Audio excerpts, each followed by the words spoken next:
আসসালামু আলাইকুম বন্ধুরা। আজকে আমরা গতকালকের ভিডিওতে আমরা স্কুল অ্যাসেম্বলি সমাধান করেছি।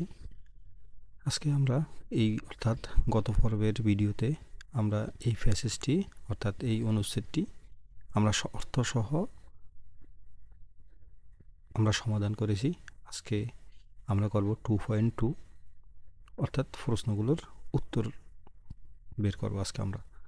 এখানে আছে কি দেখো, ask and answer the following question in pairs, অর্থাৎ আস্ক অ্যান্ড অ্যান্সার জিজ্ঞেস করো এবং উত্তর দাও।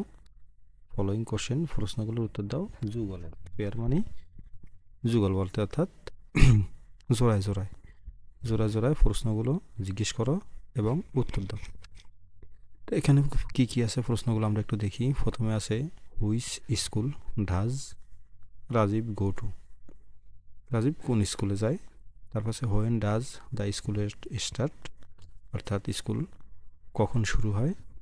সি নাম্বারে আছে how long does every class lead the assembly in turns, প্রত্যেক ক্লাস অর্থাৎ শ্রেণী how long does every class প্রত্যেক শ্রেণী কখন দ্য অ্যাসেম্বলি লিডস অ্যাসেম্বলি নেতৃত্ব দেয় ইন টার্নস, অর্থাৎ কখন পরিবর্তন হয় অ্যাসেম্বলির।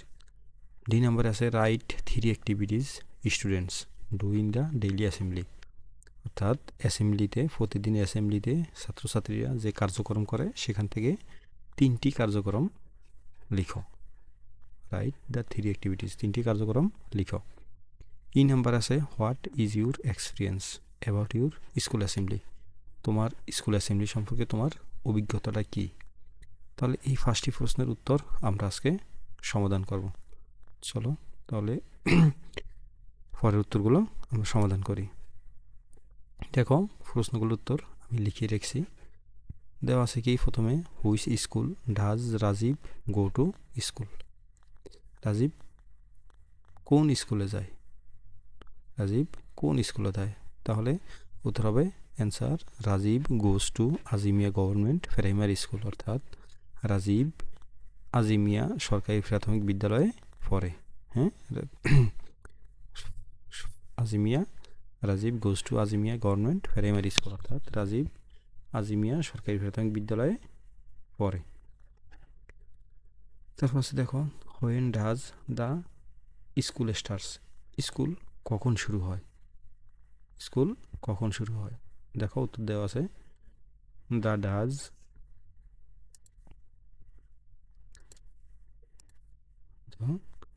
The school starts with the assembly in the morning, অর্থাৎ school assembly the school starts with the assembly in the morning, school শুরু হয় অ্যাসেম্বলির মধ্য দিয়ে, সকালে অ্যাসেম্বলির মধ্য দিয়ে আমাদের স্কুল শুরু হয়। তারপর দেখো সি নাম্বার কি আছে, how long does every class lead the assembly in turns, how long does কখন প্রত্যেক শ্রেণীর অ্যাসেম্বলির নেতৃত্ব চেঞ্জ হয়, টার্নস অর্থ পরিবর্তন হওয়া, হয় কখন প্রত্যেক ক্লাসের অ্যাসেম্বলির নেতৃত্বের পরিবর্তন হয়। তাহলে অ্যান্সার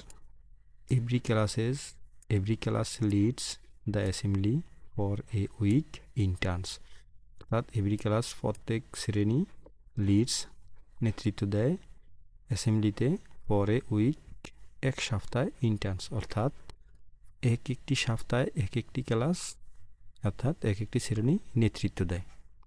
প্রতি সপ্তাহে এক শ্রেণী এবং পরবর্তী সপ্তাহে আরেক শ্রেণী অ্যাসেম্বলি নেতৃত্ব দেয়। তারপর দেখো আছে রাইট 2 নম্বরে right 3 activities students, right 3 activities students do in the daily assembly, 3টি কার্যক্রম লেখো ছাত্রছাত্রীরা ডেইলি অ্যাসেম্বলিতে, অর্থাৎ প্রতিদিন অ্যাসেম্বলিতে ছাত্রছাত্রীরা যা করে তার 3টি কার্যক্রম লিখতে বলছে। তাহলে অ্যান্সার আমরা শুরু করলাম। 3টি কার্যক্রম, প্রথমে 1 নম্বরে we recite from the holy book, আমরা প্রথমে কি করি, পবিত্র কোরআন থেকে তেলাওয়াত করি, সর্বপ্রথম আমরা পবিত্র কোরআন থেকে তেলাওয়াত করি। তাহলে we recite from the holy book. তারপর দেখো 2 নম্বরে we sing our national anthem, আমরা গাই, উই সিং আমরা গাই আওয়ার ন্যাশনাল অ্যানথেম আমাদের জাতীয় সঙ্গীত, and salute to the national flag, এবং জাতীয় পতাকাকে সম্মান প্রদর্শন করি। স্যালুট শব্দের অর্থ কি? সম্মান প্রদর্শন। জাতীয় পতাকার জাতীয় সঙ্গীত গাওয়ার পরে আমরা জাতীয় পতাকাকে সম্মান প্রদর্শন করি। 2 শেষ।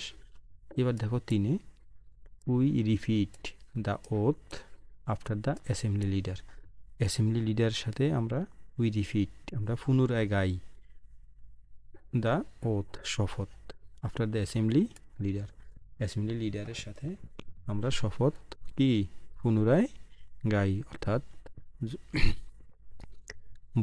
যখন অ্যাসেম্বলি লিডার শপথ গায়, যেমন আমি শপথ করিতেছি যে, এটা বলার পর তখন স্টুডেন্টরা আবার বলে যে আমি শপথ করিতেছি যে। We repeat the oath after the assembly leader.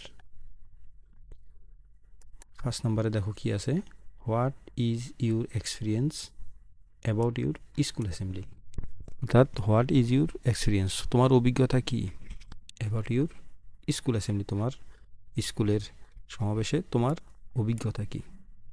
তাহলে ইন মাই এক্সপিরিয়েন্স, আমার অভিজ্ঞতায়, in my experience the school assembly is very important, অর্থাৎ স্কুলের যে সমাবেশ is very important and useful, এটি খুবই গুরুত্বপূর্ণ এবং উপকারী। কি এটি খুবই গুরুত্বপূর্ণ, একটা বিদ্যালয়ের সমাবেশ এটা খুবই গুরুত্বপূর্ণ এবং উপকারী। It helps us to do respect in our country, it helps us এটি আমাদেরকে সাহায্য করে, to respect in our country আমাদের দেশকে সম্মান করতে এই সমাবেশ আমাদেরকে সাহায্য করে। একটি অভিজ্ঞতা হচ্ছে, it is the best time to meet all, এটা একটা সঠিক সময়, it is the best time to meet, এটা একটা সঠিক সময়, meet all the students and teachers, সকল ছাত্রছাত্রী এবং শিক্ষক আমাদের বিদ্যালয়ের সবাই একসাথে হওয়ার একটা সুযোগ পাই আমরা এই সময়ের মধ্য দিয়ে। অর্থাৎ আমরা যখন অ্যাসেম্বলি করি, টিচার এবং স্টুডেন্ট আমরা মিলেই এই সমাবেশটি করি। অ্যাসেম্বলি শব্দের অর্থ কি? সমাবেশ।